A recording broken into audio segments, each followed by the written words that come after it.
வகுப்பு வாரிய சட்டத்திருத்த மசோதாவிற்கு எதிராக தமிழக சட்டமன்றத்தில் தீர்மானம் நிறைவேற்றப்பட்டது வரவேற்கத்தக்கது என ஹெச் கமிட்டி தலைவர் அபூபக்கர் தெரிவித்துள்ளார்.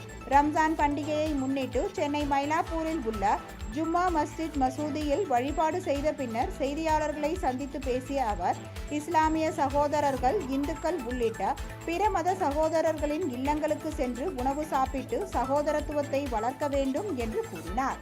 இஸ்லாமியர்களின் பல ஆண்டு கோரிக்கையான ஹஜ் இல்லம் கட்டுவதற்காக சென்னை நங்கநல்லூரில் 1 ஏக்கர் நிலம் கொடுத்து நிதி ஒதுக்கீடு செய்ததற்காக முதலமைச்சருக்கு நன்றி தெரிவித்துக் கொள்வதாகவும் அவர் அப்பொழுது கூறினார்.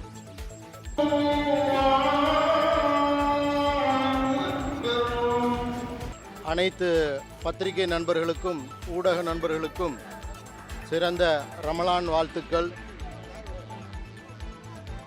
இன்றைய தினம் ஒரு அற்புதமான தினம். ஈகை திருநாளை காஷ்மீரிலிருந்து கன்னியாகுமரி வரைக்கும் ஒட்டுமொத்தமாக ஒரே நாளில் கொண்டாடி கொண்டிருக்கிறது பிரேத சிறப்பு. தமிழகத்தை பொறுத்த வரைக்கும் மாண்புமிகு தமிழக முதல்வர் இந்த ஆண்டில் ஹஜ் இல்லம் கட்டுவதற்கு இடமும் 65 கோடி ரூபாய் பணமும் கொடுத்துள்ளார்கள். அது நங்கநல்லூரில் அமைய உள்ளது.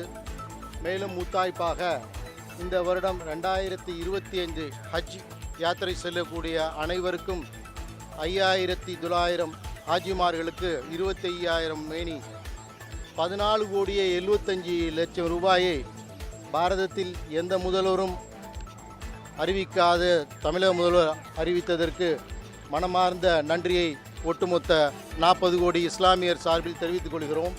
அது மட்டுமல்லாமல் 80 லட்சம் ரூபாய் கிராண்ட், அட்மினிஸ்ட்ரேட்டிவ் கிராண்ட்டுக்காக தமிழக இந்த ஸ்டேட் ஹஜ் கமிட்டிக்கு கொடுத்திருக்கிறார்கள். மேலும் நிறைய சலுகைகளை தமிழக அரசு மக்களுக்கு செய்து கொண்டிருக்கிறது என்றதில் மற்றற்ற மகிழ்ச்சி.